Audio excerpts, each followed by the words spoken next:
ವಿಸಂದ ವೈದ್ಯಸ್ನ ಎಲ್ಲ ಪ್ರೇಕ್ಷಕರಿಗೆ ಆತ್ಮೀಯವಾದ ಸ್ವಾಗತ. ಇವತ್ತು ನಮ್ಮ ದಕ್ಷ ವೈದ್ಯರೊಂದಿಗಿನ ಯುವ ವೈದ್ಯರ ಸಂವಾದ ಎನ್ನುವ ವಿಶೇಷ ಸಂದರ್ಶನ ಕಾರ್ಯಕ್ರಮಕ್ಕೆ ಒಬ್ಬರು ವಿಶೇಷ ಅತಿಥಿಗಳು ನಮ್ಮೊಂದಿಗಿದ್ದಾರೆ. ಅವರ ಬಗ್ಗೆ ಒಂದು ಸಣ್ಣ ಕಿರುಪರಿಚಯವನ್ನು ಮಾಡಿಕೊಡೋದಾದರೆ, ಆಯುರ್ವೇದದ ಶಿಕ್ಷಣ, ವೈದ್ಯಕೀಯ ಸೇವೆ ಹಾಗೂ ಟೀಚಿಂಗ್ ಈ ಎಲ್ಲ ಹಂತಗಳಲ್ಲಿಯೂ ಒಂದು ಪ್ಲಾಟ್ಫಾರ್ಮ್ನ ಸೃಷ್ಟಿ ಮಾಡಿದಂತಹ ಒಬ್ಬರು ಯಂಗ್ ಡೈನಾಮಿಕ್ ಎಂಟರ್ಪ್ರಿನರ್ ಅಂತ ಹೇಳ್ಬೋದು, ಹಾಗೂ ಒಂದು ಯಂಗ್ ಡೈನಾಮಿಕ್ ಪ್ರಾಕ್ಟೀಷನರ್ ಅಂತಲೂ ಹೇಳ್ಬೋದು. ಅವರ ಹೆಸರು ನೀವು ಅಷ್ಟು ಚಿರಪರಿಚಿತ ಆಗದೆ ಹೋದರೂ ಅವರು ಕ್ರಿಯೇಟ್ ಮಾಡಿರುವಂತಹ, ಸೃಷ್ಟಿಸಿರುವಂತಹ ಪ್ಲಾಟ್ಫಾರ್ಮ್ಗಳ ಬಗ್ಗೆ ನಿಮಗೆ ಚಿರಪರಿಚಿತರಾಗಿಯೇ ಇರ್ತೀರಾ ಅನ್ನೋದು ನನ್ನ ನಂಬಿಕೆ ಕೂಡ. ಮೊದಲಿಗೆ ಅವರು ಸೃಷ್ಟಿಸಿರುವಂತಹ ಒಂದು ಅದ್ಭುತವಾದ ಪ್ಲಾಟ್ಫಾರ್ಮ್ ಅಂತ ಹೇಳಲೇಬಹುದು. ಆಯುರ್ವೇದದ ಎಲ್ಲ ಆಯಾಮಗಳನ್ನು ಅದರೊಳಗಡೆ DG ಆಗಿರ್ಬೋದು, RSBK ಆಗಿರ್ಬೋದು, ಅಥವಾ ಸಂಹಿತೆಗಳಾಗಿರ್ಬೋದು, ಎಲ್ಲವನ್ನೂ ಒಂದೇ ಅಡಿಯಲ್ಲಿ ಕೊಡುವಂತಹ ಒಂದು easy Ayurveda platform, online platform ಆಗಿರ್ಬೋದು. ಹಾಗೂ ಸುಮಾರು 4,500 ಮೆಡಿಸಿನ್ಗಳ ಬಗ್ಗೆ ಸಮಗ್ರವಾದ ಮಾಹಿತಿಯನ್ನು ಕೊಡುವಂತಹ ಆಯುರ್ಮೆಡ್ ಇನ್ಫೋದ ಸ್ಥಾಪಕರು. ಜೊತೆಗೆ ಈಸಿ ಆಯುರ್ವೇದ ಅನ್ನುವಂತಹ ಸುಸಜ್ಜಿತವಾದ ಮಲ್ಟಿ ಸ್ಪೆಷಾಲಿಟಿ ಹಾಸ್ಪಿಟಲ್ನ ಸಂಸ್ಥಾಪಕರ ಜೊತೆ ನಾವೇ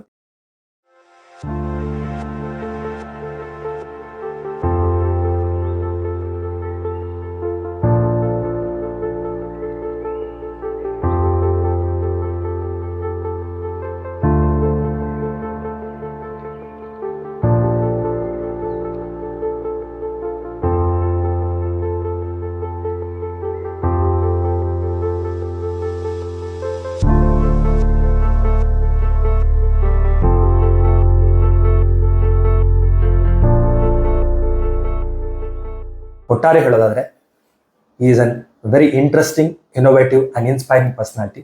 ಸೊ ಅವ್ರ ಜೊತೆ ನಾವಿದ್ದೀವಿ. ಮತ್ತೆ ತಡ, ಹಾಗಾದ್ರೆ ಅವರನ್ನ ನಮ್ಮ ಈ ಕಾರ್ಯಕ್ರಮಕ್ಕೆ ಬರಮಾಡ್ಕೊಳ್ಳೋಣ, ಸ್ವಾಗತಿಸೋಣ. ಸರ್, ಕಾರ್ಯಕ್ರಮಕ್ಕೆ ಆತ್ಮೀಯವಾದ ಸ್ವಾಗತ.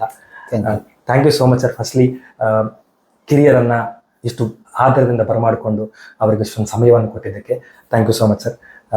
ಒಂದು ಕೃತಜ್ಞತೆಯ ಮೂಲಕ ಈ ಕಾರ್ಯಕ್ರಮವನ್ನು ಶುರು ಮಾಡೋಣ ಅನ್ಸುತ್ತೆ. ಮೊದಲಿಗೆ ನಿಮ್ಮ ಹುಟ್ಟು ಹರಿವಿನ ಬಗ್ಗೆ ಹೇಳೋದಾದ್ರೆ, ಹೇಗಿತ್ತು ಸರ್ ನಿಮ್ಮ ಜರ್ನಿ, ನಿಮ್ಮ ಬಾಲ್ಯ, ಇವತ್ತಿನ ನಿಮ್ಮ ವ್ಯಕ್ತಿತ್ವದ ಬಗ್ಗೆ ಆ ಒಂದು ಬಾಲ್ಯ ಹೇಗೆ ಪ್ರಭಾವಿಸಿದೆ, ಸಣ್ಣ ಮೆಲುಕು ಹಾಕೋದಾದ್ರೆ? ನಮ್ಮ ತಾಯಿಯವರು ಗೌರ್ಮೆಂಟ್ ಟೀಚರ್, ನಮ್ಮ ತಂದೆಯವರು ಸ್ಟೆನೋಗ್ರಾಫರ್ ಆಗಿದ್ರು ಕಮರ್ಷಿಯಲ್ ಟ್ಯಾಕ್ಸ್ ಆಫೀಸ್ ಇದರಲ್ಲಿ. ಸೊ ಆಗಿನ ಕಾಲಕ್ಕೆ, ಈಗ ಇಲ್ಲಿ ಸರ್ಕಾರಿ ಹುದ್ದೆಲಿದ್ದಾರೆ ಅಂದ್ರೆ ಚೆನ್ನಾಗಿ ಸ್ಯಾಲ್ರಿ ಎಲ್ಲ ಇರುತ್ತೆ. ಆಗ ಬರೀ ಬೇಸಿಕ್ ಸ್ಯಾಲ್ರಿ ತರ ಇತ್ತು. So we came from lower middle class background. ಮತ್ತೆ ಶಿಕ್ಷಣವೇ ಸರ್ವಸ್ವ ಅಂತ ನಂಬಿದವರು, ನಮ್ಮ ಟೀಚರ್ ಆಗಿ ಗೈಡ್ ಮಾಡ್ತಾರೆ ಅಂದ್ರೆ ಹಾಗೇನೆ. ಬಾಲ್ಯದಲ್ಲಿ ಸ್ವಲ್ಪ ಅಂದ್ರೆ ನಮ್ಮ ತಂದೆಯವರಿಗೆ ಕಿಡ್ನಿದು ತೊಂದರೆಗಳು 6-7 ವರ್ಷ ಕಂಟಿನ್ಯೂಸ್ ಇದ್ದೇ ಇತ್ತು. ಪ್ಲಸ್ ನನಗೆ 9 ವರ್ಷ ಇರ್ತಾ ಒಂದು ಮೇಜರ್ ಅಬ್ಡಾಮಿನಲ್ ಸರ್ಜರಿ ಆಯ್ತು. ಏನೋ ಸಣ್ಣ ಕರಳಿಂದ ಏನೋ ತೊಂದರೆ ಇದೆ ಅಂತ ಹೇಳಿ. ಅದಾದ್ಮೇಲೆ ಬಹುಶಃ ವಾತ ಪ್ರಕೃತಿ ಅನ್ಸುತ್ತೆ, ಹಾಗಾಗಿ ಸುಮಾರು ಏಳದು ಬೀಳೋದು 4 ಸಲ ಫ್ರಾಕ್ಚರ್ ಎಲ್ಲ ಆಯ್ತು. ಅದಾದ್ಮೇಲೆ ನಾನು 9ನೇ ಕ್ಲಾಸಲ್ಲಿ ಇರ್ಬೇಕಾದ್ರೆ ನಮ್ಮ ತಂದೆಯವರು ಎಲ್ಲ ತೀರ್ಕೊಂಡ್ರು. ಹಾಗಾಗಿ ನಮ್ಮ ಅಮ್ಮನೇ ಎಲ್ಲದನ್ನು ಜಾಸ್ತಿ ನೋಡ್ಕೊಂತಾ ಇದ್ದಿದ್ದೆಲ್ಲ ನಮ್ಮ ತಾಯಿಯವರೇ. ಮತ್ತೆ ಅವ್ರು ಯಾವಾಗ್ಲೂ ಶಿಕ್ಷಣದ ಬಗ್ಗೆನೆ ಜಾಸ್ತಿ ಗಮನ ಕೊಟ್ಟಿದ್ದು. ಅವ್ರು ಮೊದ್ಲಿಂದನೂ ಎಷ್ಟು ಓದ್ತೀಯೋ ಓದು, ನಾ ಓದಿಸ್ತೀನಿ, ಆ ತರದ ಸ್ವಭಾವ ಇದ್ದವರು. ಒಂದಂದ್ರೆ ಬರೀ ನೋವು ಅದೆಲ್ಲ ಇದ್ದಿದ್ರಿಂದ ಈ ವೈದ್ಯಕೀಯ ಕಡೆ ಸ್ವಲ್ಪ ಒಲವು ಜಾಸ್ತಿ ಇತ್ತು. ಆಯುರ್ವೇದನೇ ತಗೊಬೇಕಂತಿರ್ಲಿಲ್ಲ. ಸಾಮಾನ್ಯವಾಗಿ ಎಲ್ಲರೂ ಹೇಗೆ ಬೈ ಚಾನ್ಸ್ ಬರ್ತಾರೆ, ಅಥವಾ ಅವ್ರು ಹೇಳಿದ್ರು ಇವ್ರು ಹೇಳಿದ್ರು ಒಂದ್ ಸ್ಕೋಪ್ ಇದೆ, ಅಟ್ಲೀಸ್ಟ್ ಡಾಕ್ಟರ್ ಆಗ್ತಾನೆ ಮಗ, ಆ ತರದ್ದು ಇದರಿಂದನೇ ಬಂದಿದ್ದು. ಒಂದು ಕಾಮನ್, ಈಗ ಇಡೀ ಚೈಲ್ಡ್ಹುಡ್ ಇಂದ, ಬಾಲ್ಯದಿಂದ ಕಲಿತ ಒಂದು ಗುಣ ಅಂತಂದ್ರೆ, ಈಗ ಅಬ್ಡಾಮಿನಲ್ ಸರ್ಜರಿ ಆದಾಗ ಅವರು ವೈದ್ಯರು ಹೇಳಿದ್ದು, ಶಿವಮೊಗ್ಗದ ನಂಜಪ್ಪ ಆಸ್ಪತ್ರೆಯಲ್ಲಿ ಸರ್ಜರಿ ಆಗಿದ್ದು. ಕೇವಲ ಒಂದು 4-5 ಗಂಟೆ ಇತ್ತು ಅಷ್ಟೇ. ಇಲ್ಲಾಂದ್ರೆ ಅದು ರಪ್ಚರ್ ಆಗಿ, ಇಂಟೆಸ್ಟೈನ್ ರಪ್ಚರ್ ಆಗಿದ್ರೆ, ಪೆರಿಟೋನೈಟಿಸ್ ಅದೆಲ್ಲ ಆಗಿದ್ರೆ ತುಂಬಾ ಕಷ್ಟ ಇತ್ತು, ಆ ತರ ಹೇಳಿದ್ರು ಅಂತ ಹೇಳಿ. ಬಟ್ ಒಂದು ರಿಸ್ಕ್ ಟೇಕಿಂಗ್ ಇದು. ಮತ್ತೆ ಎಲ್ಲ ಜನರಲಿ ಎಲ್ಲರೂ ಈ ಕಡೆ ಹೋಗ್ತಾ ಇದಾರೆ, ಆ ಕಡೆ ಹೋದ್ರೆ ಏನಾಗುತ್ತೆ ಆ ತರ ನೋಡುವ, ಆ ತರ ಒಂದು ಸ್ವಭಾವ ಚಿಕ್ಕಂದಿಂದನೂ ಇತ್ತು. ಮತ್ತೆ ಇನ್ನೊಂದು ಅಂದ್ರೆ, ನಮ್ಮಮ್ಮ ನಮಗೆ ಫಾರ್ ಎಕ್ಸಾಂಪಲ್ ನಾವು 9ನೇ ಕ್ಲಾಸ್ ಬರೋಷ್ಟು ಸಮಯದಲ್ಲಿ ನಮ್ದು ಆ, ಕರ್ನಾಟಕ ಸಂಗೀತದ ಜೂನಿಯರ್ ಎಕ್ಸಾಮ್ ಆಗಿತ್ತು. ಹಿಂದಿಗೆ ಆಗಲ ಪ್ರಥಮ ಮಧ್ಯಮ ಆ ಥರ ಎಲ್ಲ ಇತ್ತು, ಅದಕ್ಕೂ ಹೋಗ್ತಿದ್ದೆ. ಗಿಟಾರ್ ಬರ್ತಿತ್ತು, ಫುಲ್ ಅಲ್ಲ ಅಟ್ಲೀಸ್ಟ್ ಒಂದು ನುಡ್ಸೋ ಅಷ್ಟು, ಅಟ್ಲೀಸ್ಟ್ ತಂತಿ ಮುರಿಯೋದೇ ಇರುವಷ್ಟು. ಆಮೇಲೆ ವೀಣೆ ಬೇಸಿಕ್ ಗೊತ್ತಿತ್ತು, ಭರತನಾಟ್ಯದ ಬೇಸಿಕ್ ಗೊತ್ತಿತ್ತು. ಸೊ ಅದು that also help a lot. ಅಂದ್ರೆ ಮುಂದುವರ್ಕೊಂಡು ಮುಂದೆ ಈ ಪ್ರೊಫೆಷನ್ಗೆಲ್ಲ ಬರ್ಬೇಕಾದ್ರೆ ಅದ್ರದ್ದು ಅಭಿರುಚಿ ಮತ್ತೆ ಯಾವುದೇ ಒಂದು ಗೊತ್ತಿಲ್ದಿರೋ ಏರಿಯಾ ಹೋಗಿ ಅದನ್ನ ಡಿಗ್ ಮಾಡಿ ಅದರಲ್ಲಿ ಚೂರು ಎಷ್ಟು ನಾವು ತಿಳ್ಕೊಂತೀವೋ ಅಷ್ಟಲ್ಲೇ ತಿಳ್ಕೊಂಡು ಆ ಏರಿಯಾನ ಹೇಗೆ ನಮ್ಗೆ ಉಪಯೋಗಿಸ್ಕೊಬಹುದು ನಮ್ಮ ಕರಿಯರಿಗೆ, ಅದು ಒಂದು ಅಭ್ಯಾಸ ಅಲ್ಲಿಂದ ಬಂತು. ಮತ್ತೆ BAMS ನಾವು ಮಾಡಿದ್ದು ಶಿವಮೊಗ್ಗದಲ್ಲಿ ಬಾಪೂಜಿ ಆಯುರ್ವೇದ ಮೆಡಿಕಲ್ ಕಾಲೇಜಲ್ಲಿ. ಆ ಟೈಮಲ್ಲಿ ಅಷ್ಟು ಅಲ್ಲಿ ಫೆಸಿಲಿಟಿ ಎಲ್ಲ ಇರಲಿಲ್ಲ, ಬಟ್ ಟೀಚರ್ಸ್ ಎಲ್ಲ ನಮಗೆ ತುಂಬಾ ಚೆನ್ನಾಗಿ ಸಿಕ್ಕಿದ್ರು. ಡಾಕ್ಟರ್ ಗುರುರಾಜ ಸರ್ ಅಂತ ಹೇಳಿ ಶಿವಮೊಗ್ಗದಲ್ಲಿ ಇದ್ದಾರೆ, ಅವರು, ಡಾಕ್ಟರ್ ಉಮಾ ಮೇಡಮ್, ಸುಮಾರು ಜನ ಒಳ್ಳೊಳ್ಳೆ ಟೀಚರ್ಸ್ ಎಲ್ಲ ಸಿಕ್ಕರು. ಸೊ BAMS ಆಯಿತು. ಎಮ್ ಡಿಗೆ ಬರೋ ಟೈಮಲ್ಲಿ ಅದೇ ನಮ್ಮಮ್ಮ ಅವರ ಸಪೋರ್ಟಿಂದನೇ ನಾವು ಹೋದ ನಾವು MDಗೆ ಸೇರಿದ ಇಯರಿಂದ ಕರ್ನಾಟಕ ಲೆವೆಲಲ್ಲಿ ಎಂಟ್ರೆನ್ಸ್ ಟೆಸ್ಟ್ ಶುರು ಆಯಿತು. ಬಟ್ ಕೊಪ್ಪ ಕಾಲೇಜ್ ಶಿವಮೊಗ್ಗಕ್ಕೆ ಹತ್ರ, ಹಾಗೆ ಹೀಗೆಲ್ಲ ನೋಡಿ ಅಲ್ಲಿಗೆ ಸೇರೋದು ಅಂತ ಆದಾಗ ನಮ್ಮಮ್ಮ ಅವ್ರದ್ದು ಪೆನ್ಷನ್ ಹಣನೇ ತೆಗೆದು ಹಾಕಿ ನಂಗೆ MDಗೆಲ್ಲ ಕಳ್ಸಿದ್ರು. ಸೊ ನಾ ಹೋಗಿದ್ದು ಪ್ರೈವೇಟ್ ಸೀಟಿಂದ. ಯಾಕಂದ್ರೆ ಗೌರ್ಮೆಂಟ್ ಸೀಟಿಂದ ಹೋದ್ರೆ ಕೊನೆಗೆ ಅಲ್ಲಿ ಅದೇ ಕಾಲೇಜ್ ಸಿಗುತ್ತೋ ಇಲ್ಲ, ದೂರ ಹೋದ್ರೆ ನಮ್ಮಮ್ಮ ಒಬ್ಬರೇ ಇರ್ಬೇಕಾಗತ್ತೆ, ಅದು ಪ್ರಾಬ್ಲಮ್ಸ್ ಅದೆಲ್ಲ ಇತ್ತು ಅಂತ ಹೇಳಿ. ಸೊ ಹಾಗೆ MD ಬಂದು ಇದೆಲ್ಲ MD 3 ವರ್ಷನೂ ಓದೆಲ್ಲ ಆಯ್ತು. BAMS ಅಲ್ಲಿ ಅಷ್ಟೇನು ತುಂಬಾ ಟ್ಯಾಲೆಂಟೆಡ್ ಇದಂತಿರಲಿಲ್ಲ, ಎಲ್ಲದ ಆವರೇಜ್ 62ರಿಂದ 64% ಅಷ್ಟರಲ್ಲೇನೆ ಇದ್ದಿದ್ದು ಅಷ್ಟೇ.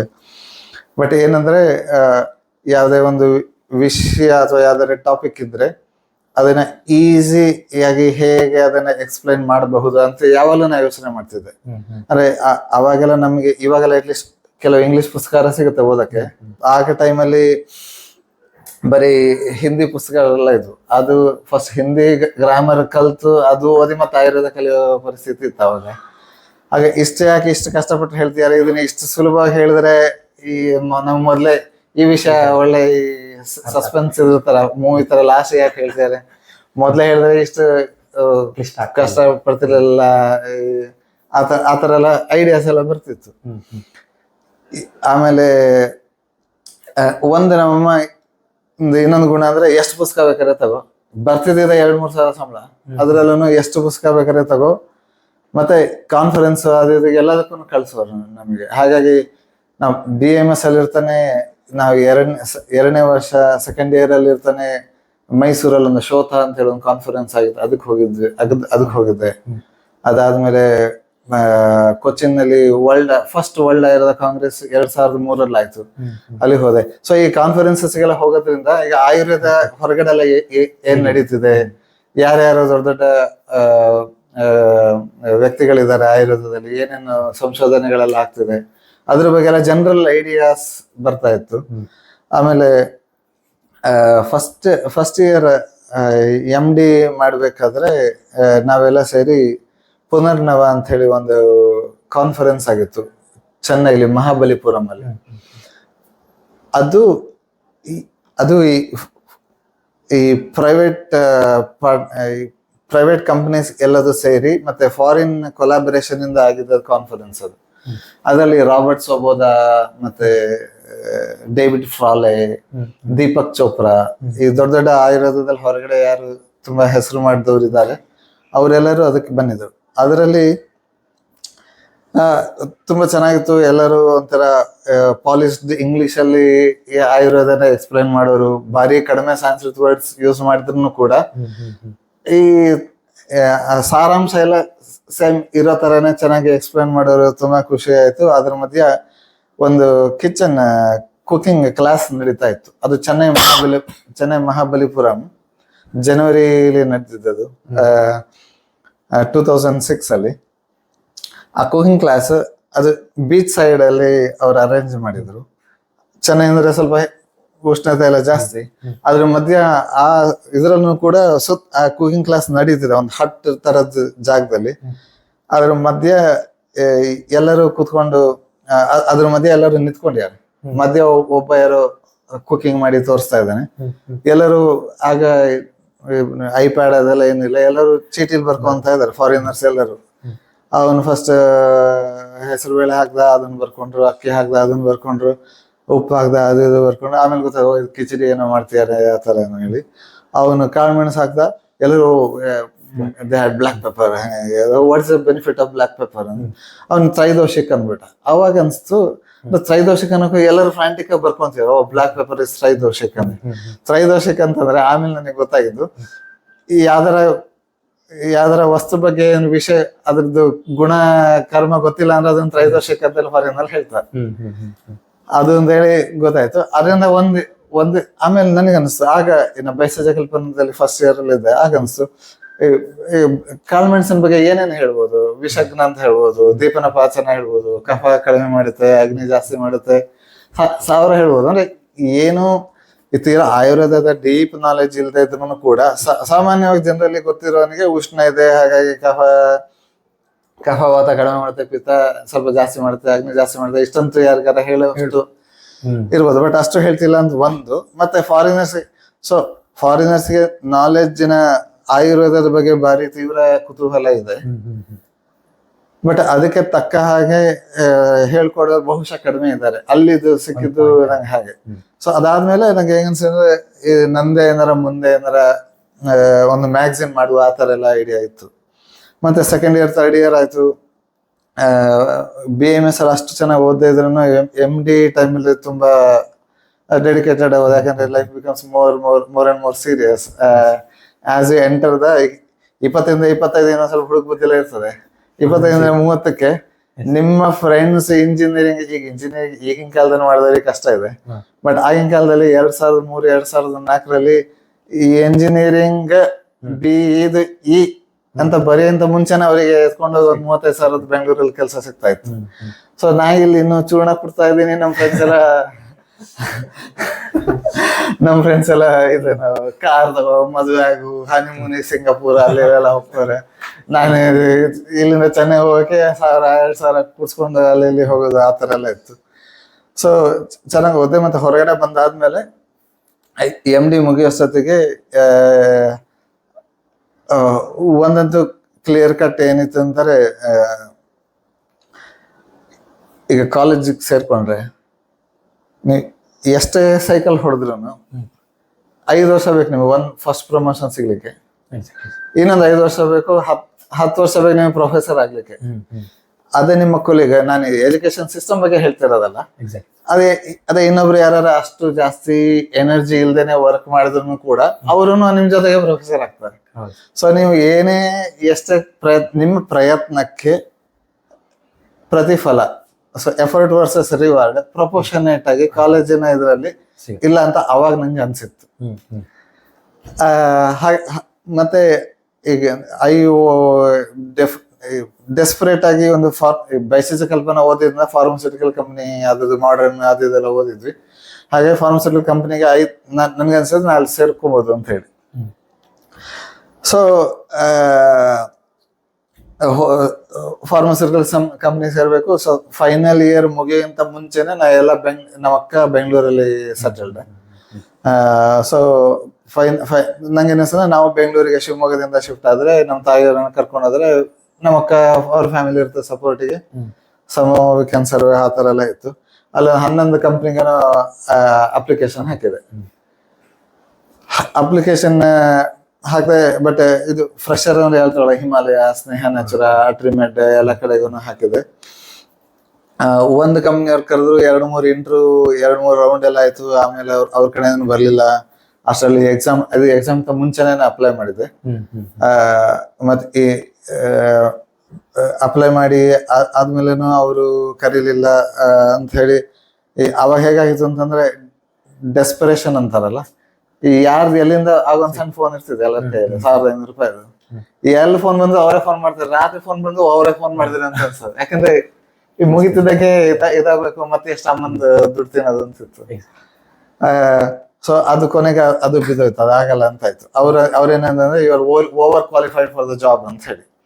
ಈಗ ಪ್ರೊಡಕ್ಷನ್, ಈಗ ಫಾರ್ಮಾಸ್ಯೂಟಿಕಲ್ ಕಂಪನಿಯಲ್ಲಿ ಸ್ವಲ್ಪ ಸಣ್ಣ ಕಂಪನಿ ಆದ್ರೆ ಪ್ರೊಡಕ್ಷನ್ ಮ್ಯಾನೇಜರ್ ರೋಲಿಗೆ MD ಅವರು ಆದವರೇ ಬೇಕಂತಿಲ್ಲ. ಯಾಕಂದ್ರೆ ಎಲ್ಲದೇ ಎಸ್ಟಾಬ್ಲಿಷ್ಡ್. ರಾ ಮೆಟೀರಿಯಲ್ಸ್ ಎಲ್ಲಿಂದ ತರೋದು, ಎಲ್ಲದ ಅವ್ರದ್ದು ವೆಂಡರ್ಸ್ ಇರ್ತಾರೆ, ಅವ್ರಿಗೆ ಕಾಲ್ ಮಾಡಿ ರಾ ಮೆಟೀರಿಯಲ್ ತರಿಸೋದು, ಪ್ರೊಸೀಜರ್ ಎಲ್ಲ ಇರುತ್ತೆ, ಎಣ್ಣೆ ಕುದಿತ ಅದು ಇದೆಲ್ಲ ನೋಡೋದು, ಬಿಟ್ರೆ ಬೇರೆ ಏನು ಕೆಲಸ ಅಂತಿರಲ್ಲ. ಸೊ ಇವರು ಓವರ್ ಕ್ವಾಲಿಫೈಡ್ ಅಂತ ನಂಗೆ ಓವರ್ ಕ್ವಾಲಿಫೈಡ್ ಅಂದ್ರೆ ಏನಂತಾನೆ ಗೊತ್ತಿರಲಿಲ್ಲ. ಆಮೇಲೆ ಹಂಗೇನೆ ಇನ್ನೊಂದು ಕಂಪ್ನಿಗೆ ಅಲ್ಲಿ ಇದಾಯ್ತು. ಆ ಕಂಪ್ನಿ ಡೈಯುಡಮನ್ ಅಲ್ಲಿ ಇರೋದು ಇದು ಸೆಂಟರ್. ಅವ್ರದ್ದು ಅದು ಲೂಪನ್ ಫಾರ್ಮಾ ಅಂತ ಕಂಪ್ನಿ. ಆ ಕಂಪನಿ ಡೈಯುಡಮನ್ ಅಲ್ಲಿ ಇರೋದು. ಅವ್ರದ್ದು ಇಂಟರ್ವ್ಯೂಗೆ ಅಂತ ಕರೆದಿದ್ರು. ಸೊ ಇಂಟರ್ವ್ಯೂ ಬೆಂಗಳೂರಲ್ಲಿ ಇತ್ತು. ನಾನು ಹೇಳಿದೆ ಬೆಂಗಳೂರು ಬ್ರಾಂಚ್ ಇರ್ಬೋದೇನೋ ಹಾಗೆ ಹೀಗೆ ಅಂತ ಹೇಳಿ ಹೋಗಿದ್ದೆ. ಅಲ್ಲಿ ಹೋದ್ರೆ ಅವ್ರು ಕೊಟ್ಟ ಆಫೀಸಿಗೆ ಹೋದೆ.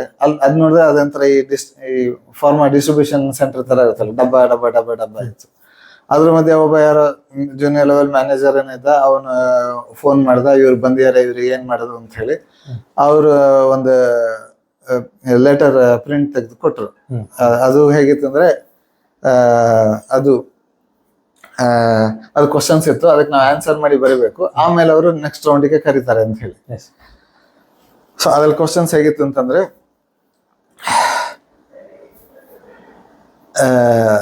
ನಿಮ್ಮ ಸಾಕ್ಸ್ ನಿಮ್ಮ ಕರ್ಚೀಫಿಗೆ, ನೀವು ತಂದಿರೋ ಕರ್ಚೀಫಿಗೆ ಕಲರ್ ಮ್ಯಾಚ್ ಮಾಡುತ್ತೋ ಇಲ್ವೋ, ನಿಮ್ಮ ಈಗ ಒಬ್ರು ಗೆಸ್ಟ್ ನಿಮ್ಮ ಮನೆಗೆ ಬರ್ತಾರೆ, ಅವ್ರಿಗೆ ನೀವು ಹೇಗೆ ಸರ್ವ್ ಮಾಡ್ತೀರಿ, ಅವ್ರಿಗೆ ಒಂದು ಲೋಟ ನೀರು ಕೊಡ್ಬೇಕು, ಏನ್ ಸರ್ವ್ ಮಾಡ್ತೀರಿ, ನಿಮ್ಮ ಅವರಿಗೆ ನೀವು ಬಂದ ಗೆಸ್ಟಿಗೆ ನಿಮಗೆ ಏನು ನೀವು ಫುಡ್ ಸರ್ವ್ ಮಾಡಿದರೆ ಯಾವ ಡಿಶ್ನ ನೀವು ಪ್ರಿಪೇರ್ ಮಾಡ್ತೀರಿ ಮತ್ತೆ ಯಾಕೆ.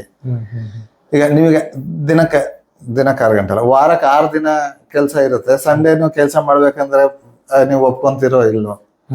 ಈಗ ನಿಮಗೆ 8 hours ವರ್ಕ್ ಶೆಡ್ಯೂಲ್ ಇದ್ರೆ 9ನೇ ಗಂಟೆಗೆ ನಿಮಗೆ ಕರೆದ ನೀವು ಬರ್ತಿರೋ ಇಲ್ಲೋ, ಆ ತರ ಎಲ್ಲ ಇತ್ತು ಕ್ವಶನ್ಸ್. ಇದು ಆಲ್ರೆಡಿ ಈ ಇಂಟರ್ವ್ಯೂ ಮಾಡ್ಬೇಕಾದ್ರೆ ಆಲ್ರೆಡಿ 2-3 ತಿಂಗಳು ಬೆಂಗಳೂರಲ್ಲಿ ಅಲ್ಲಿ ಸುತ್ತೆಲ್ಲ ಸ್ವಲ್ಪ ಸುಣ್ಣ ಆಗೋ ಸಮಯ ಬಂದಿತ್ತು.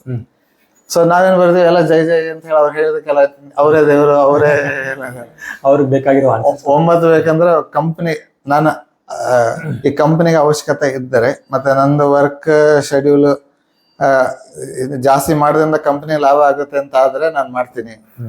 ಆಮೇಲೆ ಖರ್ಚಿಫ್ ಇದು ಸಾಕ್ಸ್ ಇರ್ಬೇಕೇನೋ, ಇಲ್ಲ ಅಂತ ಬರೆದ್ರೆ ತಪ್ಪಾಗ್ತದೆ. ಆಮೇಲೆ ಇದೆ ಅಂತ ಬರ್ರೆ, ಸರಿ ಅದೇ ಕಲರ್ ಇದೆ. ಆಮೇಲೆ ಸರಿ ಇದು ನೀರ್ ಕೊಡ್ಬೇಕಾರೆ ಟ್ರೈಲ್ ತಗೊಂಬಂದು ಟ್ರೈಲ್ ನೀರಿಟ್ಟು ನೀರ್ ಮೇಲೆ ಮುಚ್ಚಿ ಆಮೇಲೆ ಅದನ್ನ ಕೆಳಗಡೆ ಇಡ್ತೀನಿ. ಆತರ ಎಲ್ಲ ಬಣ್ಣವಾಗಿ ಅದು ಬರ್ದಾಯ್ತು. 1 ವಾರ ಆಯ್ತು, 2 ವಾರ ಆಯ್ತು, ಅವರಿಂದ ಕಾಲು ಬರ್ಲಿಲ್ಲ. ಆಮೇಲೆ ಒಂದ್ಸಲ ಯೂಶಲಿ ನಾವು ಇದ್ ಮಾಡಿದ್ಮೇಲೆ ಇನ್ನೊಂದ್ಸಲ ಕಾಲ್ ಮಾಡಿ, it's A very painful job. ಯಾಕಂದ್ರೆ ಇಲ್ಲ ಅಂದ್ರೆ ಫೋನಲ್ಲೇ ಗೊತ್ತಾಗ್ತದಲ್ಲ ಅಂತೇಳಿ ಕೊನೆಗೆ ಧೈರ್ಯ ಮಾಡಿ ಫೋನ್ ಮಾಡಿದೆ. ನಾನಂದ್ರೆ ಅವರು ಫಸ್ಟ್ ರೌಂಡ್ ಅಂತ ಹೇಳಿದ್ರು, ಸೆಕೆಂಡ್ ರೌಂಡಿಗೆ ಕರಿತೀನಿ ಅಂತ ಹೇಳಿದ್ರು. ಅದು ಏನಂತ ಗೊತ್ತಾಗಿಲ್ಲ ಅಂತ ಹೇಳಿದ್ರು. ಅದಕ್ಕೆ ಅವ್ರು ಅಂದ್ರೆ ಸಾರಿ, ನೀವು ಫಸ್ಟ್ ರೌಂಡ್ ಪಾಸ್ ಆಗಿಲ್ಲ ಅಂತಂದ್ರು. ಅದೇನಾದ್ರು ಆಮೇಲೆ ಗೊತ್ತಾಯ್ತು, ಅದು HR ರೌಂಡ್ ಅಂತ ಹೇಳಿ. HR ಹ್ಯೂಮನ್ ರಿಸೋರ್ಸ್ ರೌಂಡ್ ಅಂತ ಹೇಳಿ. ಅದ್ರಲ್ಲಿ ಹೌ ಆನೆಸ್ಟ್ ಯು ಆರ್, ಬಟರಿ ಬೆಣ್ಣೆ ಹಚ್ತಿದ್ದೀರಾ, ಅದೆಲ್ಲ ಚೆಕ್ ಮಾಡಕ್ಕೆ ಅಂತಾನೆ ಇರೋದು. ಅದೊಂದು ದೊಡ್ಡ company. So they have their procedure. So ಹೀಗೆ ಎಲ್ಲ ಕಡೆ ಫ್ರಸ್ಟ್ರೇಟ್ ಆಗಿ ಬಟ್ ಒಂದು ಇದಿತ್ತು ಅಂತಂದ್ರೆ ಕಂಪ್ಯೂಟರ್ ಸ್ವಲ್ಪ ನಮ್ಮ ಎಲ್ಲದನ್ನ ಚೂರು ಮುಂದಿದೆ ಫಸ್ಟ್ ಇಂದ. ಈವನ್ ಸೆಕೆಂಡ್ ಇಯರ್ MD ಮಾಡ್ಬೇಕಾದ್ರೆ ಆಗಿನ ಕಾಲಕ್ಕೆ Pentium 4 ಒಂದು ನಮ್ಮ ಫ್ರೆಂಡ್ ಜೊತೆ ಸೇರ್ಕೊಂಡು ಒಂದು ಕಂಪ್ಯೂಟರ್ ಪರ್ಚೇಸ್ ಮಾಡಿದ್ವಿ. ನಮ್ಮ ಅಮ್ಮನ ಹತ್ರ ದುಡ್ಡು ಒಂದು ಬೈಕಿಗೆ ಆಗೋಷ್ಟಿತ್ತು, ಅರೌಂಡ್ 25,000-30,000 ರೂಪಾಯಿ. ಇಲ್ಲ ಅಂದ್ರೆ ಆ ದುಡ್ಡಲ್ಲಿ ಕಂಪ್ಯೂಟರ್ ತಗೊಳ್ಳೋ ತರ ಇತ್ತು. ನನಗೆ ಬೈಕ್ ಕೊಪ್ಪದಲ್ಲಿ ಮಾಡಿದ್ದು. ಕೊಪ್ಪನ ಇರೋದು 2 ಕಿಲೋಮೀಟರ್ ಹಳ್ಳಿ. ಅಲ್ಲಿ ಬೈಕ್ ತಗೊಂಡು ಸುತ್ತಷ್ಟೇನಿಲ್ಲ. ಸೊ ಕಂಪ್ಯೂಟರ್ ತಗೊಂಡಿದ್ದೆ. ಸೊ ಅದರಲ್ಲಿ ಈ ವರ್ಡ್ ಅದು ವೆರಿ ಬೇಸಿಕ್ ಇದು ಎಲ್ಲ ಇತ್ತು. ಹಾಗೆ ಇಂಟರ್ನೆಟ್ ಕನೆಕ್ಷನ್ ಎಲ್ಲ ಇರಲಿಲ್ಲ. ಬಟ್ ಇದು ಬಂದಾದ್ಮೇಲೆ ಈ Naukri.com, TimesJobs.com ಮತ್ತೆ MonsterIndia.com ಹಾಗೆ ಇದು ಪ್ರಾಮಿನೆಂಟ್ ವೆಬ್ಸೈಟ್ಸ್ ಅಲ್ಲೆಲ್ಲ ನಂದು ರೆಸ್ಯೂಮೆ ರೆಡಿ ಮಾಡಿ ಎಲ್ಲ ಕಡೆ ಅಪ್ಲೋಡ್ ಮಾಡಿದೆ. ಹಂಗೋ ಹೆಂಗೋ 10 ಕರೆದು Naukri.com ಇಂದ ಒಂದು ಕಾಲ್ ಬಂತು. ಅಲ್ಲಿ ಒಬ್ರು ಸಡಗೋಪನ್ ಸರ್ ಅಂತ ಇದ್ರು, ಅವರು IIM ಅಹಮದಾಬಾದ್ ಪ್ರೊಫೆಸರ್, ಅವರು AVN ಮಾರ್ಕೆಟಿಂಗ್ ಡೈರೆಕ್ಟರ್. AVN ತೀರಾ ಸಣ್ಣ ಕಂಪನಿ ಇದ್ದಾಗ ಅವ್ರು ಬಂದು ಅದನ್ನ ಇಷ್ಟು ದೊಡ್ಡದಾಗಿ ಅವರು ಬಂದ ಮೇಲೆ ಅರೌಂಡ್ 4 ರಿಂದ 5 ವರ್ಷದಲ್ಲಿ ಅವರ ರೆವೆನ್ಯೂ 100 ಪಟ್ಟು ಜಾಸ್ತಿ ಆಯ್ತು. Around 12 lakhs rupees per annual revenue 12 lakh ಇದ್ದಿದ್ದು ಅಲ್ಲಿಂದ ತಗೊಂಡು ಹೋಗಿ ಅವರು 12 ಕೋಟಿ ಆಗೋ ತನಕ ನನ್ ಕಣ್ ಮುಂದೆನೆ ಬೆಳೆಸಿದ್ರು. ಅಂದ್ರೆ AVN ಅರೌಂಡ್ 7-8 ವರ್ಷದಲ್ಲಿ ಇಷ್ಟು ಅವರು ಬೆಳೆಸಿದ್ರು. ಅವರು ಫಸ್ಟ್ ನಂಗೆ ಇದು ಮಾಡಿದ್ರು. He was very friendly. ತೀರಾ ಏನು ಸಾಫ್ಟ್ ಕಲರ್ ಅದೆಲ್ಲ ಏನು ಕೇಳಲಿಲ್ಲ. ಆಮೇಲೆ ಇದೆಲ್ಲ ಆಯ್ತು. ಯಾಕೆ ನಿಮ್ಗೆ ಇದಕ್ಕೆ ಹೀಗೆ ಅಂತ ನಾನು ಸರ್ ನೋಡಿ, ಶಿವಮೊಗ್ಗದಲ್ಲೇ ಆಪರ್ಚುನಿಟಿ ಬಿಟ್ಟು ಬಂದಿದ್ದೀನಿ. ಫಾರ್ಮಾಸ್ಯೂಟಿಕಲ್ ಕಂಪನಿಲಿ ಏನಾರ ಟ್ಯಾಲೆಂಟ್ ತೋರಿಸಿ ಸಕ್ಸಸ್ಫುಲ್ ಆಗ್ತೀನೋ ಇಲ್ಲೋ, ಸಕ್ಸಸ್ಫುಲ್ ಆಗಿಲ್ಲ ಅಂದ್ರೆ ಆ ನೋವು ತಿನ್ನಕ್ ನಾ ರೆಡಿ ಇದೀನಿ, ಫೇಲ್ಯೂರ್ ಆದ್ರೆ. ಬಟ್ ಸಕ್ಸಸ್ಫುಲ್ ಆದರೆ ನಾನು ಎಷ್ಟು ಶ್ರಮ ಪಡ್ತೀನೋ ಅದಕ್ಕೆ ಅಷ್ಟು ಪ್ರತಿಫಲದ ಅಪೇಕ್ಷೆಯೊಂದಿಗೆ ಸೇರ್ತೀನಿ. ಹಾಗೆ ಎಲ್ಲ ಸರಿ ಅಲ್ಲಿ ಸೇರಿದಾಯ್ತು. ಹಾಗೇನೆ ಅಲ್ಲಿ AVN ಅಲ್ಲಿ 2 ವರ್ಷ ಇದ್ದೆ.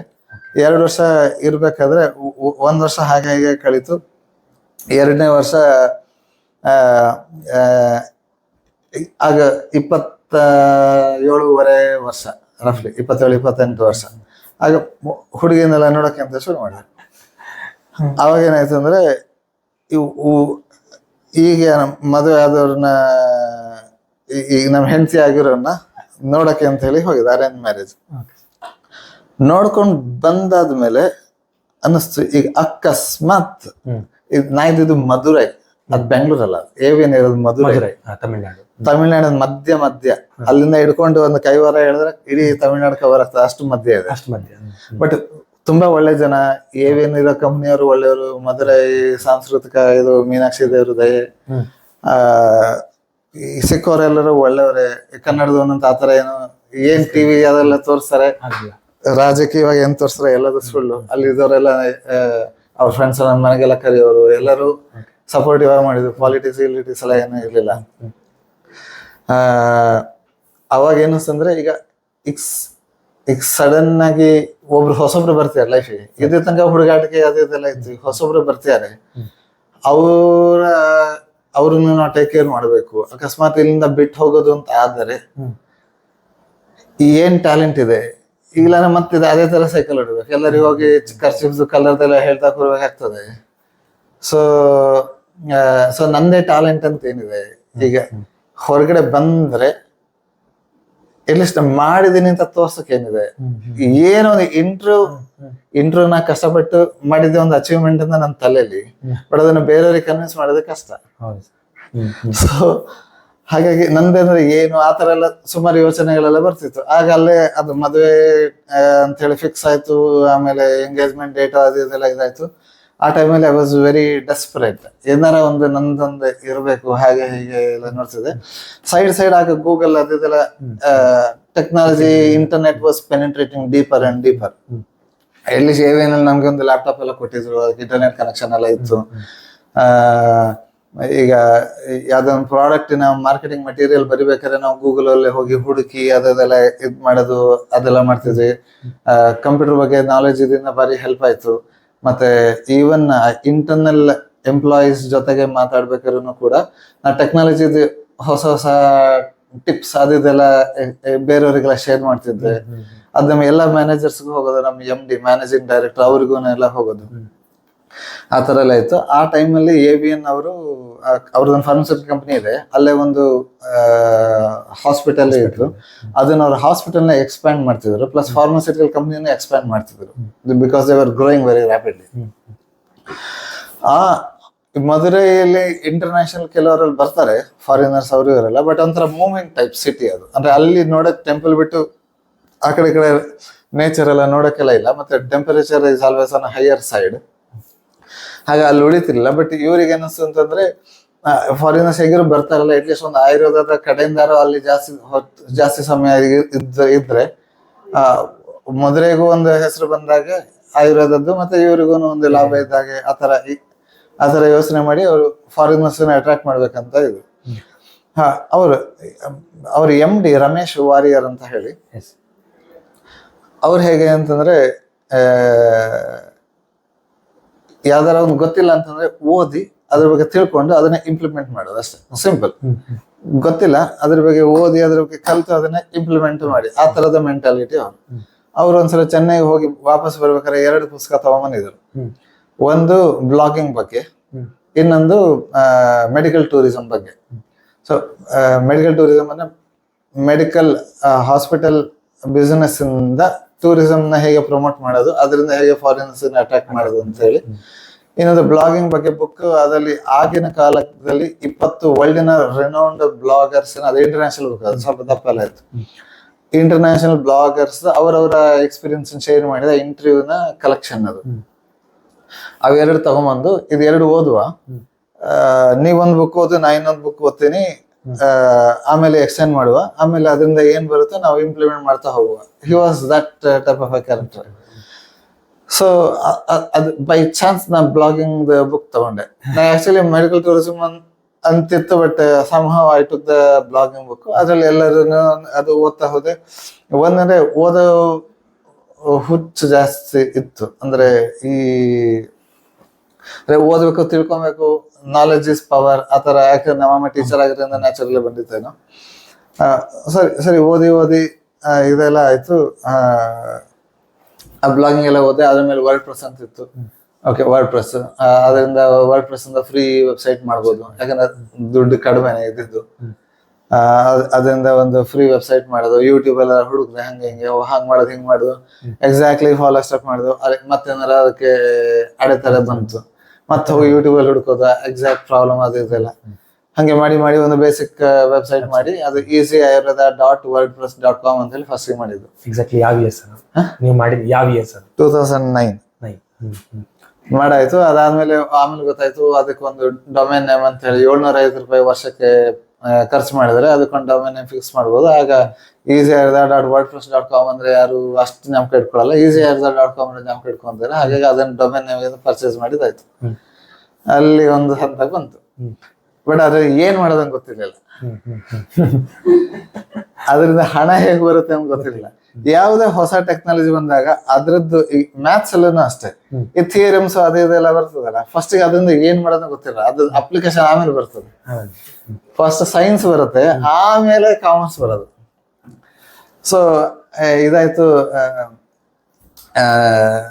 ಸೊ ಅದರಲ್ಲಿ ಬರೆಯಕ್ ಶುರು ಮಾಡಿದೆ, ಆರ್ಟಿಕಲ್ ಬರೆಯಕ್ ಶುರು ಮಾಡಿದೆ. ಫಸ್ಟ್ ಬೈಸೆಚ ಕಲ್ಪನದೆ, ಸಿಂಪಲ್ ಚಾವಂಪ್ರಾಶ್ ಬಗ್ಗೆ, ಇದ್ರ ಬಗ್ಗೆ ಎಲ್ಲ ಬರೋದು 2 ತಿಂಗಳಿಗೆ ನನಗೆ ನ್ಯೂ ಜೆರ್ಸಿಯಿಂದ ಒಂದು ಅವಾಗ ಏನಿತ್ತಂದ್ರೆ ನನ್ನ ಫೋನ್ ನಂಬರ್, ಇಮೇಲ್ ID ಎಲ್ಲ ನಾನು ಪಬ್ಲಿಷ್ ಮಾಡ್ಬಿಟ್ಟಿದ್ದೆ ಅಲ್ಲ ವೆಬ್ಸೈಟ್ ಅಲ್ಲೇ. ಯಾರು ಬೇಕಾದ್ರೆ ಕಾಂಟ್ಯಾಕ್ಟ್ ಮಾಡಿದ್ರೆ ಬಂದಿದ್ದು ಬಾಚುವ ಅಂತ ಹೇಳಿ. ಸೊ ಆಗ ಅಮೆರಿಕದಿಂದ ಫೋನ್, ನ್ಯೂ ಜೆರ್ಸಿಯಿಂದ. ಅವರು ತುಪ್ಪದ ಬಗ್ಗೆ ಬರೆದಿದೆ, ಅಂದ್ರೆ ಘೃತ ಪಾಕ ಲೆವೆಲ್ 1, ಲೆವೆಲ್ 2, ಮಧ್ಯಮ ಪಾಕ, ಮೃದು ಪಾಕ, ಅದು ಇದೆಲ್ಲ ಬರೆದಿದೆ. 2 ತಿಂಗಳಲ್ಲಿ ಅಮೆರಿಕದಿಂದ ಕಾಲ್ ಬಂತು. ಜಸ್ಟ್ ಒಂದು ವರ್ಷದ ಹಿಂದೆ ಎಲ್ಲ ಓದಿಸೋರು ಈ ಅಮೆರಿಕದಿಂದ ಕಾಲ್ ಬಂತು. ಅವ್ರಿಗೆ ಅವರು ಪ್ಯೂರ್ ಇಂಡಿಯನ್ ಫುಡ್ಸ್ ಅಂತ ಹೇಳಿ ಈಗಲೂ ಇದೆ, ಸಂದೀಪ್ ಅಗರ್ವಾಲ್ ಅಂತ ಹೇಳಿ. ಅವರು ಸ್ಪೈಸಡ್ ಘೀಸ್ ಎಲ್ಲ ಮಾಡೋರು, ಜಿಂಜರ್ ಘೀ ಆತರ ಎಲ್ಲ, ಸಾಫ್ರನ್ ಘೀ ಆತರ. ಅವ್ರಿಗೆ ಆಕ್ಚುಲ್ ಆಯುರ್ವೇದಿಕ್ ಘೀ ಮಾಡ್ಬೇಕಂತೆಲ್ಲ ಇದಿತ್ತು. They are traditional ghee manufacturers.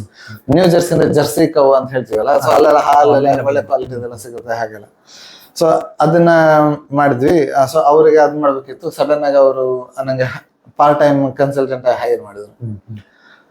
ಮತ್ತೆ ಇನ್ನೊಂದು 7-8 ತಿಂಗಳಾಯ್ತು. ಅಷ್ಟರಲ್ಲಿ ಕ್ಯಾಡ್ಬರಿ ಇಂಡಿಯಾ ಲಿಮಿಟೆಡ್ ಅವ್ರು ಕಾಲ್ ಮಾಡಿದ್ರು, ಎಲ್ಲ ಬಿಟ್ಟು ಅವರು ಈ ಸಣ್ಣ ಪುಟ್ಟ ಕಂಪನಿ ದೊಡ್ಡ ಕಂಪ್ನಿಗೆ ಕಾಲ್ ಮಾಡಕ್ ಶುರು ಮಾಡಿದ್ರು. ಅವ್ರದ್ದೇನೋ ಸ್ವಲ್ಪ ಫಾರ್ಮಸ್ಯೂಟಿಕಲ್ ರಿಲೇಟೆಡ್ ಕನ್ಸಲ್ಟೇಷನ್ ಇತ್ತು, ಅದೆಲ್ಲ ಬಂತು. ಸೊ ಡೈರೆಕ್ಟ್ ವೆಬ್ಸೈಟ್ ಇಂದ ಕಾಸು ಬರ್ದಿದ್ರು ಕೂಡ ಈ ಕಡೆಯಿಂದ ಬರ್ತಿತ್ತು. ಸ್ವಲ್ಪ ಫೇಮಸ್ ಆಗಿ ಶುರು ಮಾಡಿದ್ದೆ. ಮತ್ತೆ ಏವಿಯನ್ ಅವ್ರಿಗೂ ಕೂಡ ಏವಿಯನ್ ಸೆಂಟರ್ಸ್ ಬೆಂಗಳೂರು, ಚೆನ್ನೈ, ಮುಂಬೈ ಮತ್ತೆ ಎರ್ನಾಕುಲಂ ಎಲ್ಲ ಇತ್ತು.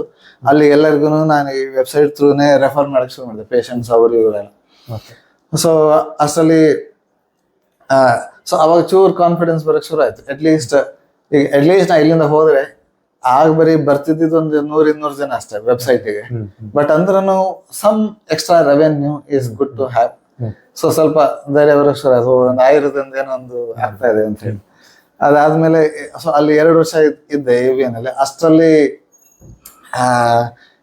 ಅದು ತಮಿಳ್ನಾಡು ಮಧ್ಯ, ತಮಿಳ್ನಾಡು ಮಧ್ಯ ನಾನು, ನಮ್ಮಮ್ಮ, ಇವಾಗ ನನ್ನ ಹೊಸ ಹೆಂಡತಿ. ಮದ್ವೆ ಆಗಿತ್ತು? ಆಗ ಮದುವೆ ಆಯ್ತು. ಆಗಿತ್ತು. ಈ ಪ್ರೊಸೆಸ್, ಈ ಜರ್ನಿಲಿ ಆಲ್ರೆಡಿ ಮದ್ವೆ ಆಗಿತ್ತು? ಈ ಪ್ರೋಸೆಸ್ ಅಲ್ಲಿ ಮದುವೆ ಆಯ್ತು. ಅಲ್ಲ, ಹೋಲ್ಡ್ ಮಾಡಿದ್ರ ಅಂತ ಸರ್ ನನ್ನ ಡೌಟ್. ಇಲ್ಲ ಇದಾಯ್ತು. ಬಟ್ ಏನಂದ್ರೆ ಅವರಿಗೆ ಸೋಷಿಯಲ್ ಲೈಫ್ ಇಲ್ಲ, ಅವ್ರವ್ರು ಕಷ್ಟಪಟ್ಟು ಕನ್ನಡ ಎಲ್ಲ ತಮಿಳೆಲ್ಲ ಕಲಿಯೋದು ಅದು ಇದೆಲ್ಲ ಮಾಡ್ತಿದ್ರು ಕೂಡ ಈ ಸೋಷಿಯಲ್ ಲೈಫ್ ಇರ್ಲ. ನಮ್ಮೂರಲ್ಲಿ ಎಷ್ಟ್ ಕಷ್ಟಪಡೋದು. ಪ್ರತಿ ಸಲ ನಮ್ಮ ಅಕ್ಕ ನೋಡಕ್ಕೆ ಅಂತ ಬೆಂಗಳೂರಿಗೆ ಬಂದಾಗೆಲ್ಲ ಒಂಥರ ಹೇಳಿರೋದು, ಇಲ್ಲಿ ಕನ್ನಡ ಇಷ್ಟೊಂದ್ ಜನ ಕನ್ನಡ ಮಾತಾಡೋರು ಸರ್. ತಮಿಳ್ನಾಡಲ್ಲಿ ಇದ್ದಿದ್ ಮಧ್ಯ ಬೆಂಗಳೂರಿಗೆ ಬಂದವ ಎಲ್ಲರೂ ಕನ್ನಡ ಮಾತಾಡ್ತಾರಲ್ಲ ಅಂತ ಅನ್ಸೋದು. ಸೊ ಹಾಗೆ ಕರ್ನಾಟಕ ಬರುವ ಹಾಗೆ ಹೇಗೆ ಅಂತ ಆಯ್ತು. ಮತ್ತೆ ಹಾಗೇನೆ ನಮ್ದು ಇದರಲ್ಲಿ ಮೂಡಬಿದ್ರೆ ಆಳ್ವಾಸ್ ಆಯುರ್ವೇದ ಕಾಲೇಜ್ ಅಲ್ಲಿ ಬಂದು ಅಲ್ಲಿ ಜಾಬ್ ಸಿಕ್ತು. ಅಲ್ಲಿ ಬಂದು ಈ ಪ್ರೈವೇಟ್ ಅಲ್ಲಿ ಇದ್ದಾಗ ಅಲ್ಲಿ ಫೋಟೋಶಾಪ್ ಇದು ಬೆಳಗಿನ ಸಂಜೆ ಕೆಲಸ ಮಾಡ್ತಿದ್ವಿ. ನಮ್ಮ MD ಆ ಟೈಮಲ್ಲಿ US ಟ್ರಿಪ್ ಫಸ್ಟ್ ಟೈಮ್ ಅವರು ಹೊರಟಿದ್ರು. ಹಾಗೆ ಅವ್ರದ್ದು ಡಾಕ್ಯುಮೆಂಟೇಶನ್ ಅಲ್ಲಿ ಪ್ರೆಸೆಂಟೇಶನ್ಗೆ AVN ಅಲ್ಲಿ first batch of export to US legally ಅಷ್ಟು ಡಾಕ್ಯುಮೆಂಟೇಶನ್ ವರ್ಕ್ ನಾನೇ ಮಾಡಿದ್ದು ಅಲ್ಲಿ.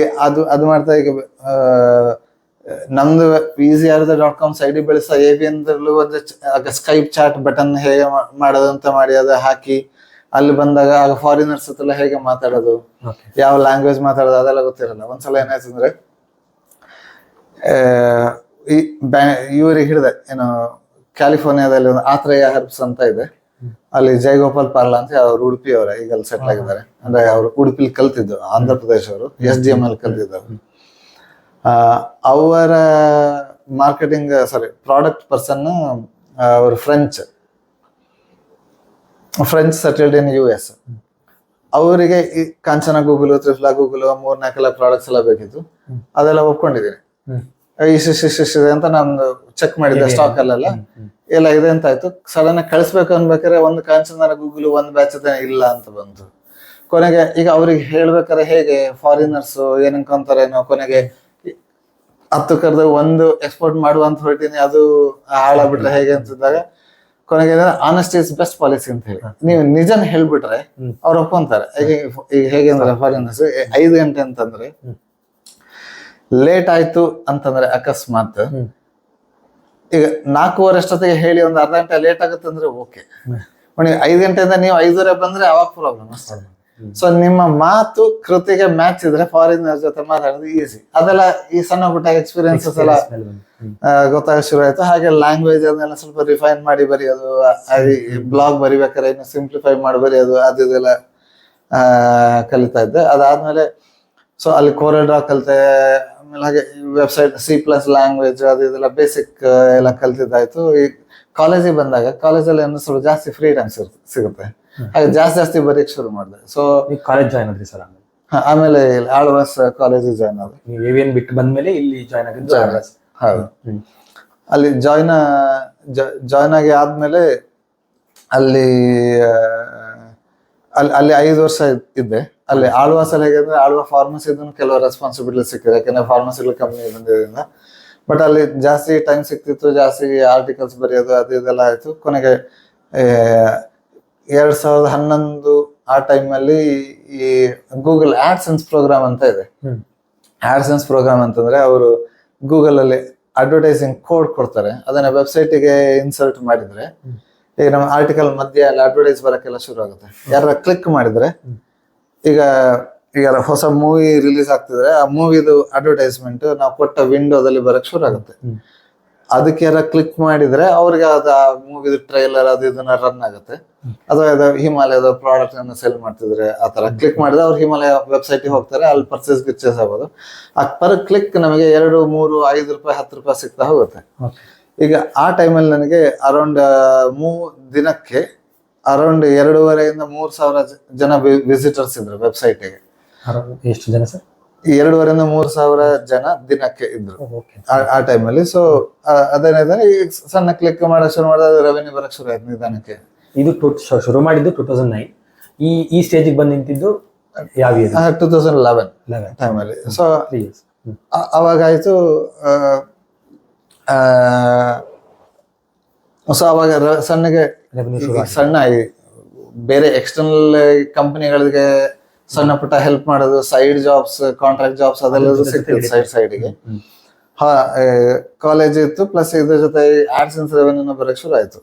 ಅದ್ ಹಾಗೇನೆ ಬೆಳೀತಾ ಶುರು ಆಯ್ತು. 2014 ನಂದು ಓವರ್ ಆಲ್ ಆಗ ಒಂದು ಕನ್ಸಲ್ಟೇಷನ್ ಗೆ ಸಣ್ಣ ಫೀಸ್ ತಗೊಳಕ್ಕೂ ಶುರು ಮಾಡಿದೆ. ಫಸ್ಟ್ ಎಲ್ಲ ಫ್ರೀ ಮಾಡ್ತಿದ್ದೆ, ಬಟ್ ಕನ್ಸಲ್ಟೇಷನ್ ಜಾಸ್ತಿ ಮಾಡಿದಷ್ಟು ಅಂದ್ರೆ ಆರ್ಟಿಕಲ್ ಬರೀ ಕಡಿಮೆ ಆಗ್ತದೆ. ಯಾಕಂದ್ರೆ individual attention versus group attention to many audience. So ಅದೆಲ್ಲ ಇದು ಮಾಡಿ ಕನ್ಸಲ್ಟೇಷನ್ ಫೀಸ್ ಇಟ್ಟೆ. ಸೊ ಈ ಎಲ್ಲ ರೆವೆನ್ಯೂ ಕಾಲೇಜ್ ರೆವೆನ್ಯೂಗಿಂತ ಸ್ವಲ್ಪ ಜಾಸ್ತಿ ಆಯ್ತು. ಜಾಸ್ತಿ ಆಗಬೇಕು, ಮನೇಲಿ ಎಲ್ಲರಿಗೂ ಕನ್ವಿನ್ಸ್ ಮಾಡಿ ರಿಸೈನ್ ಮಾಡಿದೆ. ರಿಸೈನ್ ಮಾಡೋ ಟೈಮಲ್ಲಿ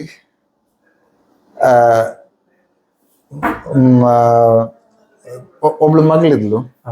ಮೈ wife was pregnant with the second child.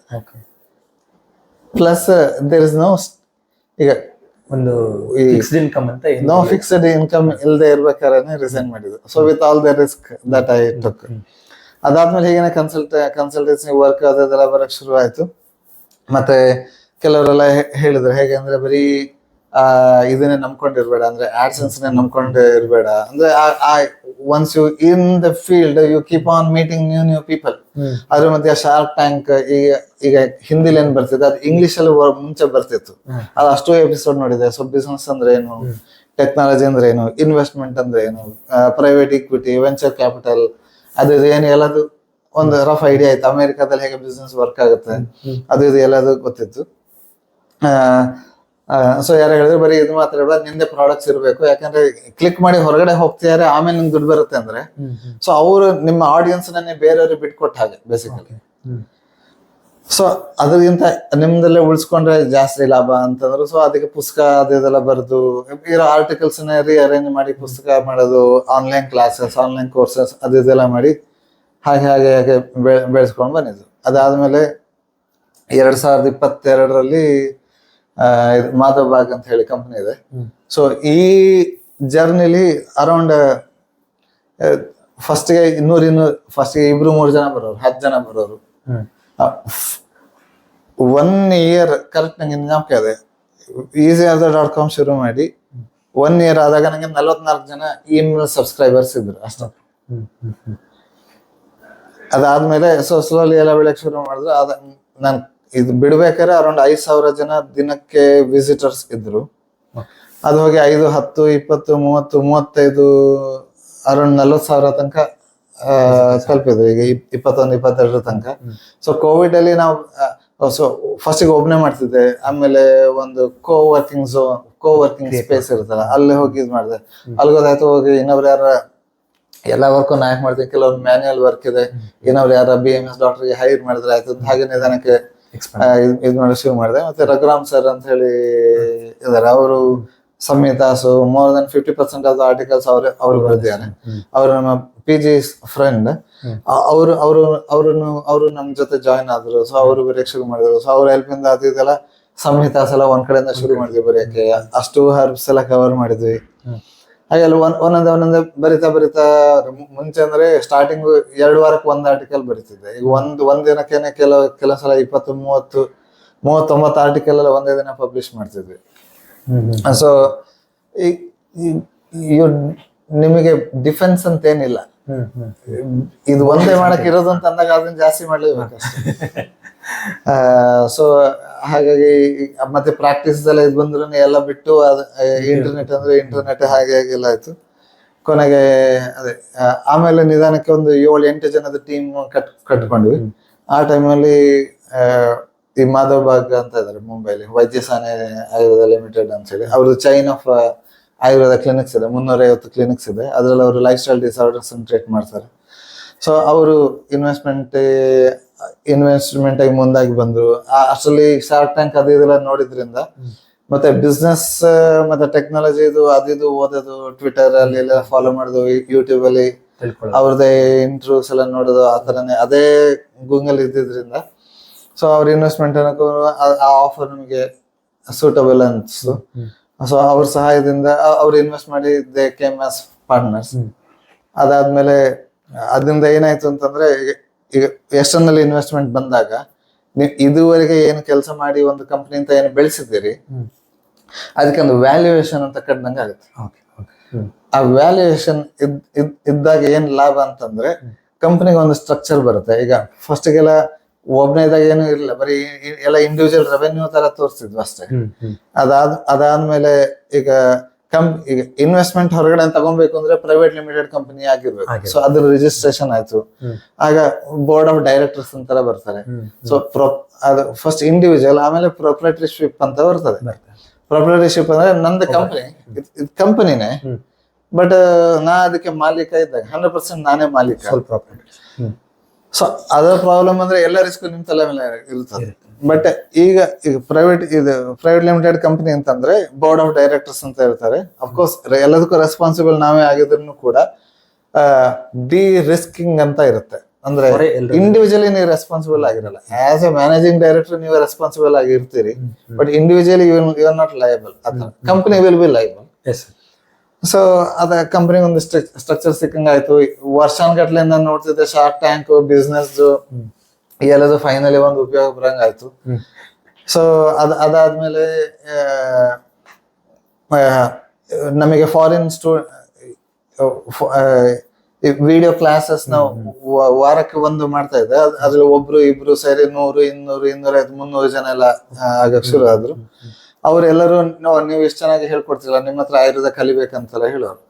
ಆಗ ನಾವು 2019ರಿಂದ ಇಲ್ಲಿ ಹತ್ರದಲ್ಲಿ ಒಂದು ಆಯುರ್ವೇದ ಕಾಲೇಜ್ ಪ್ಲಸ್ ಹಾಸ್ಪಿಟಲ್ ಇದೆ, ಅಲ್ಲಿಗೆ ಕರೆಸಿ ಅಲ್ಲಿ ನಾವು ಟ್ರೈನಿಂಗು ಟ್ರೀಟ್ಮೆಂಟ್ ಎಲ್ಲ ಮಾಡಿಸಿದ್ವಿ. ಆಮೇಲೆ ನಮಗನ್ಸು ನಮ್ದೇ ಆಯುರ್ವೇದ ಹಾಸ್ಪಿಟಲ್ ಇದ್ರೆ ಕ್ವಾಲಿಟಿ ಆಫ್ ಬರೋ ಸ್ಟೂಡೆಂಟ್ಸ್ಗೆ ಕ್ವಾಲಿಟಿ ಆಫ್ ಎಜುಕೇಶನ್ ನಾವು ಕಂಟ್ರೋಲ್ ಮಾಡ್ಬೋದು ಫಾರಿನರ್ಸ್ ಇಂದ ಬರ್ಬೇಕಾದ್ರೆ. ಮತ್ತೆ ಪೇಷಂಟ್ಸ್ ನಾವು ಹೆಲ್ಪ್ ಮಾಡಿದಾಗ ಆಗುತ್ತೆ. ಮತ್ತೆ ಮಂಗಳೂರಲ್ಲಿ ಇಷ್ಟು ದೊಡ್ಡ hospital stand alone private hospital ಇಲ್ಲ. ಕಾಲೇಜ್ ಅಟ್ಯಾಚ್ಡ್ ಹಾಸ್ಪಿಟಲ್ಸ್ ಇದ್ದಾವೆ, ಬಟ್ ಕಾಲೇಜ್ ಅಂದ್ರೆ ಹಾಸ್ಪಿಟಲ್ ಇದ್ದಾವೆ ಬಿಟ್ರೆ ಸ್ಟ್ಯಾಂಡ್ ಅಲೋನ್ ಇಷ್ಟು ದೊಡ್ಡ ಪ್ರೈವೇಟ್ ಹಾಸ್ಪಿಟಲ್ ಇವರಲ್ಲಿರೋ ಎಲ್ಲಾ ರಿಸ್ಕ್ ತಲೆ ಮೇಲೆ ಹಾಕೊಂಡು ಯಾರು ಮಾಡಿಲ್ಲ. ಅದನ್ನು ಎಲ್ಲದು ಬಂದಿದ್ದೆಲ್ಲದು ರಿಸ್ಕ್ ಆಗಿರೋದ್ರಿಂದ ಇದೊಂದು ಇರ್ಲಿ ಅಂತ ಹೇಳ್ತಾವಣ ಅಂತ ಹೇಳಿ ಕೋಟ್ಯಾಂತರ ರೂಪಾಯಿ ಸಾಲ ಮಾಡಿ ನಿಮ್ಮ ಮಧ್ಯೆ ಬಂದು ಕೂತಿದ್ದೆ. ಸರ್, ಮನಸ್ಸಿಂದ ಹೇಳಬೇಕು, ಒಂದು ಹಾನೆಸ್ಟ್ ಕಾನ್ವರ್ಸೇಷನ್ ಸರ್. ಅಂದರೆ ನನ್ನ ಪ್ರಶ್ನೆಗಳು ಸುಮಾರು ಖಾಲಿ ಆಯಿತು ಸರ್. ಆ್ಯಕ್ಚುಲಿ ಅಂದರೆ 2 ಹಂತ ಅಂದ್ಕೊಂಡಿದ್ವಿ, ಬಟ್ ನೀವು ಬಾಲ್ಯದಿಂದ ನಿಮ್ಮ ಜರ್ನಿ ಹೇಗಿತ್ತು, ಜೊತೆಗೆ ನಿಮ್ಮ ಆಲೋಚನೆ ಅದೆಲ್ಲ ಕ್ರಮ ಒಂದು 2 ಸೆಗ್ಮೆಂಟಲ್ಲಿ ಒಂದು 8 ಕ್ವಶನ್ ಫ್ರೈ ಮಾಡ್ಕೊಂಡಿದ್ದೆ. ಆ 8 ಕ್ವಶನ್ ಈಗ ಆಲ್ರೆಡಿ ಆನ್ಸರ್ ಬಂತು sir.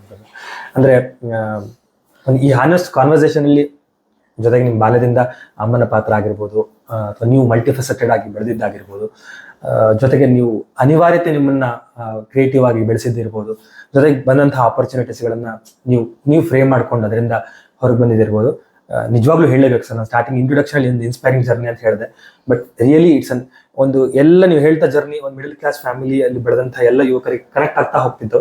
But at same time ನೀವು ಅದನ್ನ ಹೇಗೆ ಆ ಚಾಲೆಂಜಿಗಾಗಿ ಓವರ್ಕಮ್ ಮಾಡಿದ್ರೆ ಪ್ರತಿಯೊಂದು situation again very honest conversation, ಯಾವುದರಲ್ಲೂ ಮುಚ್ಚುಮರೆಯಿಲ್ಲದ ಒಂದು ಮುಕ್ತವಾದ ಕಾನ್ವರ್ಸೇಷನ್ ಇದಾಗಿತ್ತು.